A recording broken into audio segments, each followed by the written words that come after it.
Hi, Drew Mariani here. Hey, I'd like to share with you an experience I recently had while traveling as part of a media delegation to Colombia with CRS to witness the great work they're doing in that country, especially through the Rice Bowl and Borderlands projects. And in my travels, I have met many people. I've witnessed great poverty. But in all of my journeys, I have never experienced the generosity and love that I encountered when I met a young woman named Maria. She and her family live in a region of Colombia called Nariño. It's a world renowned for its coffee. Yet 61% of coffee producers there live below the national poverty line. Well, one morning our CRS team was invited to her family's home for breakfast, and after driving along bumpy mud roads, we finally pulled up to her home. And as we got out of our vehicles, we were greeted by Maria and her family, and they joyfully led us inside to this narrow little room with a dirt floor. And they set up this long table, covered it with their best tablecloth, and invited us to sit on the plastic chairs that lined it.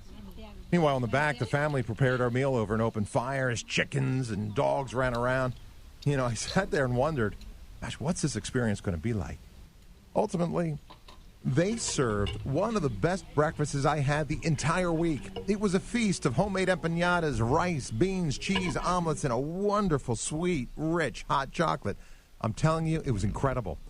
As we finished our meal, she shared from her heart what a great privilege it was working with CRS and what it's meant for her family. And as she spoke, I could see tears begin to well up in her eyes.